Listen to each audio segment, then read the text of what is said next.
नमस्कार छात्रों, आज की कक्षा में आपका हार्दिक अभिनंदन। आज हम बीएससी थर्ड ईयर के जंतु कार्य की में structure and function of the kidney वाले अध्याय का अध्ययन करेंगे। ये अध्याय आपके समक्ष में प्रस्तुत कर रहा हूँ प्रेम सिंह चौहान, सह आचार्य प्राणी शास्त्र। सबसे पहले वृक्क की फंक्शनल एनाटॉमी को हम पढ़ेंगे। उससे पहले वृक्क के कुछ कार्य हैं उनको देखेंगे। जो भी पदार्थ हमारे द्वारा अंतर्ग्रहित किए जाते हैं उसके उपापचयन की क्रिया के फलस्वरूप जो उत्सर्जी पदार्थ उत्पन्न होते हैं, उन उत्सर्जी पदार्थों को शरीर से बाहर निकालने के लिए हमारे शरीर में वृक्क या किडनी पाई जाती है। इसलिए किडनी जो होती है, हमारे शरीर में जो द्रव्य होता है उसके वॉल्यूम को, आयतन को और उसमें पाए जाने वाले खनिज लवणों दोनों के संगठन को नियंत्रित करने का कार्य करता है। शरीर में उपस्थित जो जल है वह खनिज लवणों को ग्रहण करने का और जल में जो इंटरस्टिशियल फ्लूइड उसमें उपस्थित खनिज लवणों की मात्रा या अधिक्य में उपस्थित जो खनिज लवण हैं उनको बाहर निकालने का कार्य वृक्क करता है। इसलिए वृक्क एक प्रकार से नियामक के रूप में भी कार्य करता है और वृक्क हमारे शरीर के अंदर पाए जाने वाले बॉडी फ्लूइड्स का एक इंटरनल कांस्टेंट एनवायरनमेंट निर्माण करने का कार्य भी करता है। इस इंटरनल कांस्टेंट एनवायरनमेंट में कोशिकाएं जीवन की विभिन्न प्रकार की क्रियाओं को संपादित कर सके। इस कार्य को संपादित करने के लिए वृक्क जो होता है, रुधिर में उपस्थित जो प्लाज्मा होता है उस प्लाज्मा में उपस्थित पदार्थों को बाहर निकालने का कार्य करता है। ये कार्य प्लाज्मा को छान करके किया जाता है। वृक्क अनावश्यक पदार्थों को साफ करने और उन्हें मूत्र के द्वारा बाहर निकालने के लिए कार्य करता है। लेकिन प्लाज्मा जब छन जाता है तो जिसे हम छन्नित्र कहते हैं या ग्लोमेरुलस फिल्ट्रेट कहते हैं, उसमें उपस्थित जो भी उपयोगी पदार्थ होते हैं उन उपयोगी पदार्थों को पुनः अवशोषित करने का कार्य भी वृक्क ही करता है। इसलिए वृक्क के जो महत्वपूर्ण कार्य हैं उन महत्वपूर्ण कार्यों को समराइज्ड वे में यहाँ हमने प्रदर्शित कर रखा है। वृक्क का जो इम्पोर्टेंट कार्य है, सबसे पहले उपापचयी उत्सर्जी उत्पादों और विदेशी जो फॉरेन केमिकल्स तो विदेशी रसायनों का उत्सर्जन करना, जल और खनिज लवणों का नियमन करना, शरीर द्रव्यों की ऑस्मोलैलिटी और खनिज लवणों की सांद्रता का नियमन करना, एट्रियल प्रेशर का नियमन करना, अम्ल क्षार का संतुलन बनाए रखना, ये सभी कार्य वृक्क के द्वारा ही किए जाते हैं। इसके अलावा लाल रुधिर कणिकाओं का निर्माण, इरिथ्रोसाइट्स का उत्पादन, इसलिए वृक्क को इरिथ्रोपोएटिक ऑर्गन भी कहा जाता है। हार्मोन्स का स्त्रावण और उपापचयन भी वृक्क के द्वारा किया जाता है और अंत वाला ग्लूकोनियोजेनेसिस। ये 8 ऐसे कार्य हैं सामान्यतः जो वृक्क के द्वारा किए जाते हैं। अब हम बात करेंगे वृक्क की फंक्शनल एनाटॉमी के। वृक्क की जहाँ तक फंक्शनल एनाटॉमी की बात आती है तो दो वृक्क हमारे शरीर में पाए जाते हैं। दोनों ही वृक्क उदर की जो बक्स की भित्ति है तो पेरिटोनियल गुहा उसके अंदर स्थित होते हैं। प्रत्येक वृक्क जो होता है उसका भार 150 ग्राम होता है और इसका आकार सेम के बीज के समान होता है। वृक्क के मध्य वाले पोर्शन से एक हीलम निकलता है और ये हीलम वह भाग होता है जहाँ से वृक्क में वृक्क धमनी, वृक्क शिरा, लिम्फेटिकस, तंत्रिका की आपूर्ति और यूरेटर 5 चीज़ें यहाँ से वृक्क के अंदर प्रवेश करती है या निकलती है। यूरेटर जो निकलती है, यूरेटर वृक्क से निकलने के पश्चात मूत्राशय में मूत्र को पहुँचाती है और मूत्राशय में मूत्र को संग्रहित रखा जाता है। मूत्राशय में मूत्र को तब तक संग्रहित रखा जाता है जब तक कि वह पूरा आयतन ग्रहण करने के पश्चात उसे खाली नहीं कर दिया जाता है। वृक्क जो होता है एक रेशेदार कैप्सूल के द्वारा चारों ओर से घिरा रहता है और इसके अंदर कोमल संरचना होती है, उनको सुरक्षा प्रदान करने का कार्य ये रेशेदार आवरण करता है। वृक्क के अनुप्रस्थ काट को यदि हम देखें तो इसके अनुप्रस्थ काट में 2 भाग पाए जाते हैं। बाहरी भाग इसका कॉर्टेक्स कहलाता है और अंदर का भाग मेडुला कहलाता है। कॉर्टेक्स और मेडुला 2 इसमें भाग होते हैं। जो मेडुला होता है उस मेडुला में 8 से 10 शंकु के समान संरचनाएं पाई जाती है। ये शंकु के समान संरचनाओं को रीनल पिरामिड कहते हैं। तो पहली बात होगी कॉर्टेक्स, मेडुला, फिर रीनल पिरामिड होती है। ये 8 से 10 शंकु के समान संरचना पाई जाती है। प्रत्येक जो पिरामिड होता है उसका आधार का उद्गम कॉर्टेक्स और मेडुला का जो बोर्डर होता है वहाँ पर होता है, ठीक है। और ये जो है पेपिले रीनल पेल्विस में उभरे हुए होते हैं। रीनल पेल्विस के ऊपरी सिरे से कीपनुमा संरचना होती है जो हीलम कहलाती है और ये रीनल पेल्विस के साथ बाहर की ओर जारी रहता है। खुले सिरों वाले पाउचेज, रीनल पेल्विस का जो बाहरी किनारा होता है वो खुले सिरों वाले पाउचेज में होते हैं और ये खुले सिरों वाले जो पाउचेज होते हैं वो मेजर कैलिसेस कहलाते हैं। मेजर कैलिसेस नीचे की ओर फैल करके छोटे छोटे और कैलिक्स नुमा संरचनाओं में विभाजित होता है जिन्हें माइनर कैलिसेस कहते हैं। जो कैलिसेस होती हैं वो एक पेपिला नलिका का निर्माण करते हैं। ये मूत्र को संग्रहित करते हैं। यूरेटर की भित्ति में संकुचनशील तंतु पाए जाते हैं। यूरेटर की भित्ति में पाए जाने वाले संकुचनशील तंतु मूत्र को आगे की ओर प्रवाहित करने का कार्य करते हैं और अंत में मूत्र मूत्राशय में एकत्रित किया जाता है और मक्ट यूरिशन के द्वारा मूत्र को बाहर की ओर त्याग दिया जाता है। थोड़ा सा डायग्राम, इसको यदि आप डिटेल में देखना चाहेंगे तो मैं दिखा देता हूँ डायग्राम में। इस प्रकार की स्ट्रक्चर इसमें पाई जाती है। ये 2 किडनी हैं, पेरिटोनियम कैविटी में पाई जाती है। सेम के बीज का आकार है। अंदर की ओर इसमें हीलम है जहाँ से निकली हुई संरचना यूरेटर कहलाती है। दोनों यूरेटर आके यूरिनरी ब्लैडर में खुल गई और ये यूरेथ्रा कुमार के द्वारा बाहर की ओर खुल जाती है। वृक्क के अनुप्रस्थ काट को काट करके देखा तो इसका बाहर वाला पोर्शन जो होता है वो वाला पोर्शन कॉर्टेक्स कहलाता है। ये कॉर्टेक्स है और अंदर वाला जो पोर्शन इस भित्ति के अंदर है ये मेडुला कहलाता है। ये मेडुला है और बाहर वाला कॉर्टेक्स और मेडुला 2 संरचना हुई। अब जब हमने देखा था कि इस पे पेपिले पाए जाते हैं, ये यूरेटर है और यूरेटर का भाग रीनल पेल्विस कहलाता है। यहाँ रीनल पेल्विस ये वाला पोर्शन है। पेल्विस इन ब्रांचों में या पेपिलों में विभाजित हुई।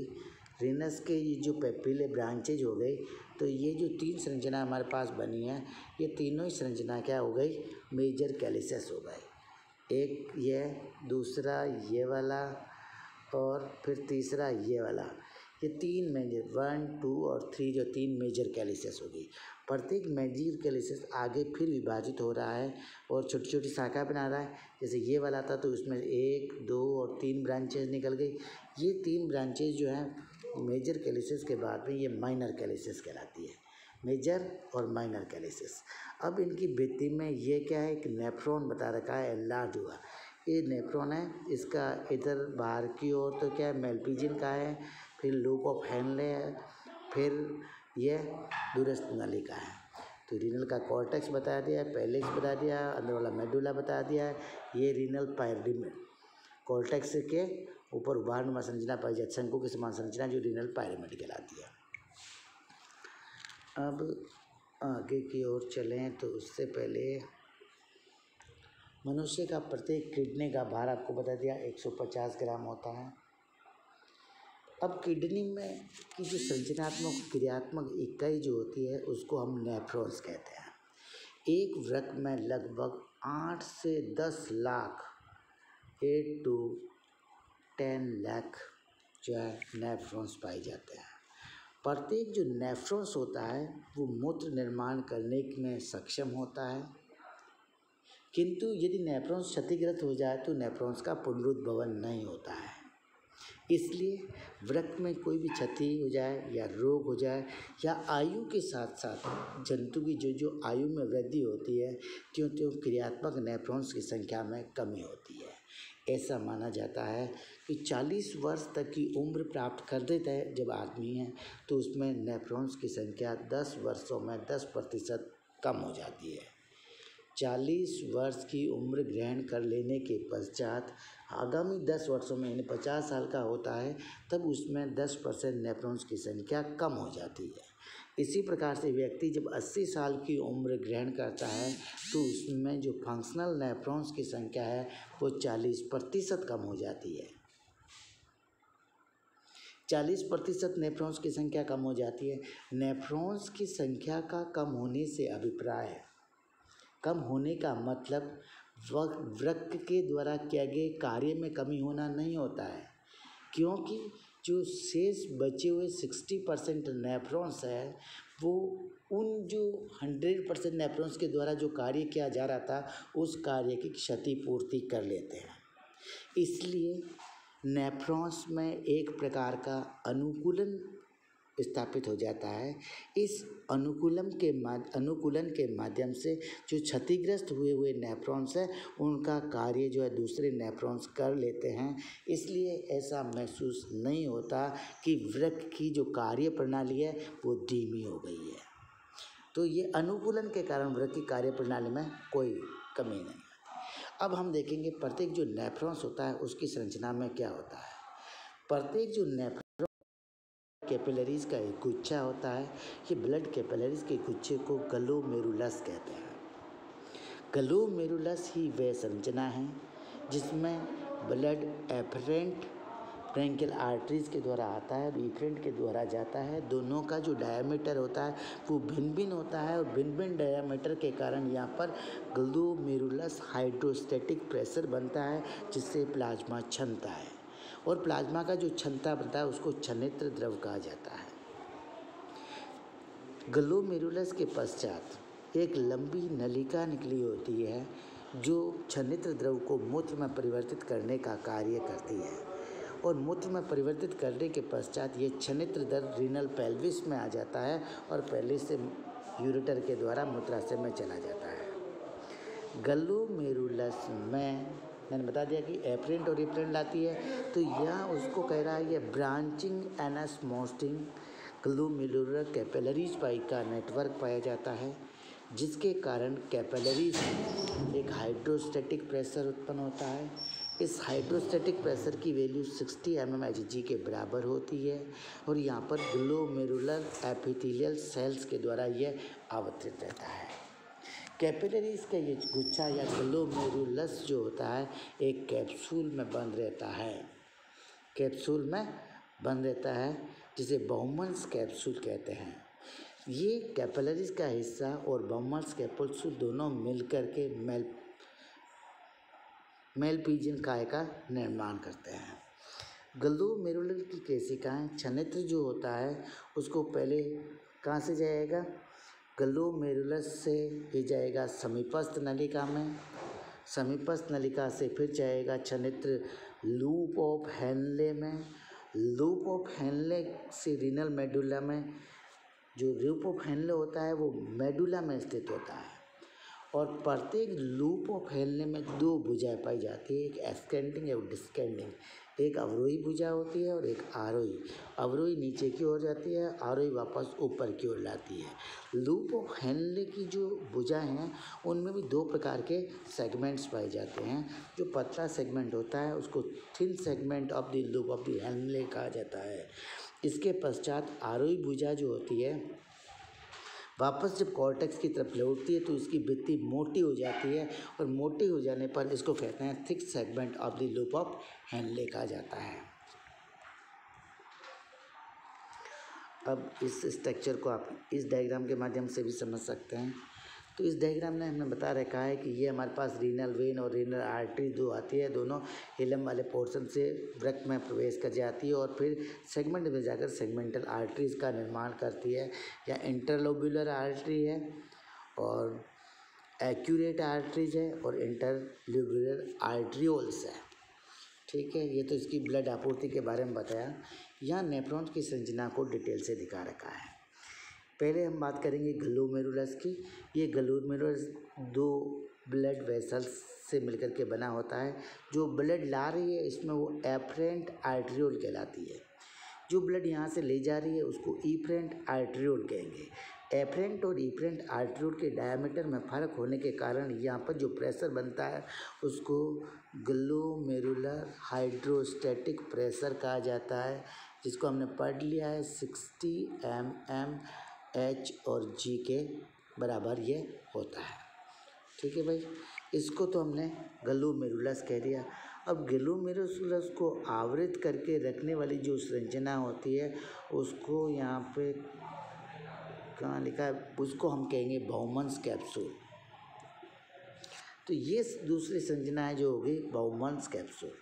यहाँ दो संरचना है, एक ग्लोमेरुलस और दूसरा बाउमन्स कैप्सूल। ये दोनों मिलकर के जिसका निर्माण करेंगे उसको कहेंगे मेलपीजियन काय। अब यह कैप्सूल बन जाने के पश्चात कैप्सूल में से क्या हो गया,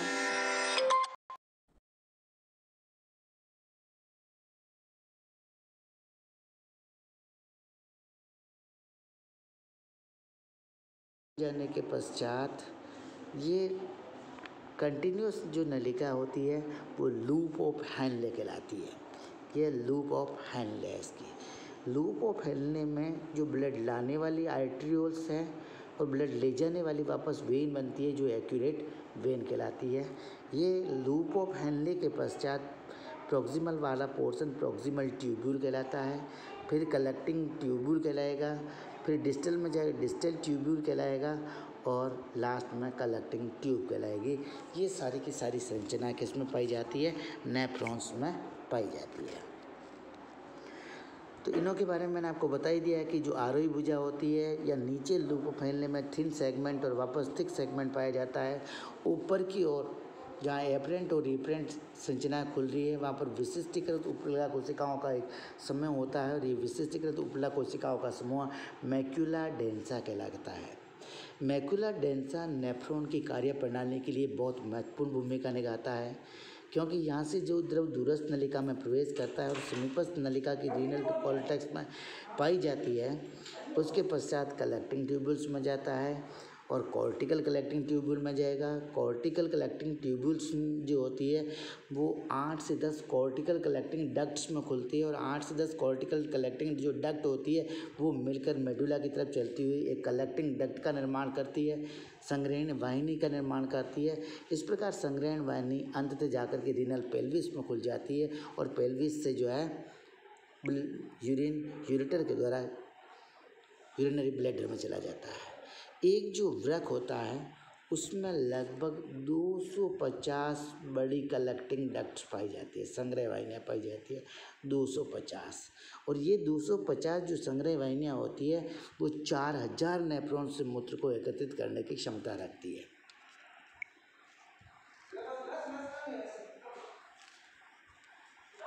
अब नेफ्रॉन्स की संरचना में ये जो वृक्क में नेफ्रॉन्स का जो विभेदन होता है उसकी संरचना को यदि हम देख लें मैं थोड़ा, तो दो प्रकार से इन नेफ्रॉन्स की विशेषता होती है।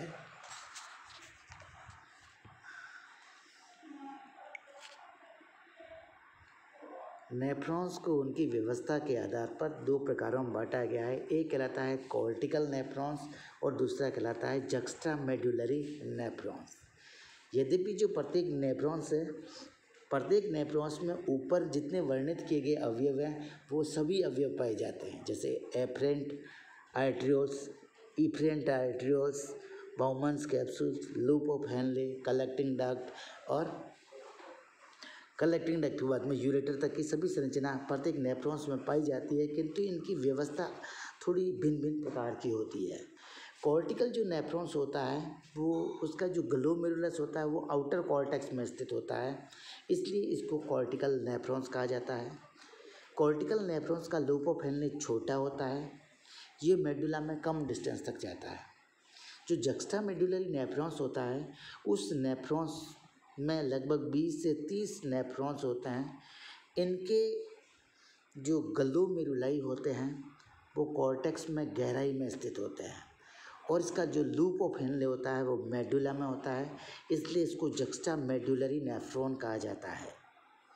इसका लूप ऑफ हेनले अधिक लंबा होता है और मेडुला में अधिक गहराई तक धंसा हुआ होता है। ये दो प्रकार के नेफ्रॉन्स हैं जो यहाँ पर इस डायग्राम के माध्यम से इसने दर्शा रखे हैं। मैं बता देता हूँ आपको। ये वाला जो नेफ्रॉन है ऊपर, ये कॉर्टेक्स है, इधर नीचे वाला मेडुला है। ये आउटर मेडुला लिख रखा है, ये इनर मेडुला लिख रखा है। ये ऊपर वाला नेफ्रॉन है, इस नेफ्रॉन को कॉर्टिकल नेफ्रॉन कहा जाता है। कॉर्टेक्स के बाहरी वाले भाग में इसका क्या है, ग्लोमेरुलाई है। फिर लूप ऑफ हेनले नीचे लेकर के मेडुला के ऊपरी पोर्शन तक ही सीमित रहता है। दूसरा वाला जो जक्स्टा मेडुलरी नेफ्रॉन्स होता है उसका जो है ग्लोमेरुलाई आउटर कॉर्टेक्स के में गहराई में धंसा हुआ होता है और ये इसका लूप ऑफ हेनले पूरा कहाँ है, इसका लूप ऑफ हेनले पूरा का पूरा मेडुला के अंदर धंसा हुआ होता है। जबकि इसका जो है मिल करके ये डक्ट्स का निर्माण होता है। यह तो हो जाएगी पीसीटी के बाद में ये डक्ट्स आकर के इसमें खुल रही है जिन्हें हम कलेक्टिंग डक्ट कहेंगे और कलेक्टिंग डक्ट मिल करके किस में जुड़ रही है, डक्ट ऑफ बेलिनी में खुलती है जो रिनल पेल्विस में जाकर के खुल जाती है। अब जक्स्टा मेडुलरी जो नेफ्रॉन्स होता है वो कॉर्टिकल नेफ्रॉन्स की जो ब्लड आपूर्ति जो होती है उसमें भी अंतर पाया जाता है। ब्लड आपूर्ति में अंतर देख लीजिए, ये ब्लड आपूर्ति इसकी चारों ओर कलर वाली ये दिखा रखी है ब्लड आपूर्ति। और इधर तो क्या है कि जो आउटर कॉर्टेक्स है या कॉर्टिकल नेफ्रॉन्स के चारों ओर जो लूप ऑफ हेनले हैं उस पर केवल वेन्स लगी है, इंट्रालोब्युलर वेन्स जो ब्लू कलर से दर्शाई गई है। किंतु जो जक्स्टा मेडुलरी नेफ्रॉन होता है उसमें आर्टरीज भी है और वेन्स भी है। आर्टरीज इसलिए है कि रीअब्सॉर्प्शन के पश्चात जो उपयोगी पदार्थ होंगे उसको वापस एब्जॉर्ब करके ब्लड के साथ ले जाया जाएगा, इसलिए। और इसी डिटेल को यदि हम देखें तो यहाँ देख लेते हैं।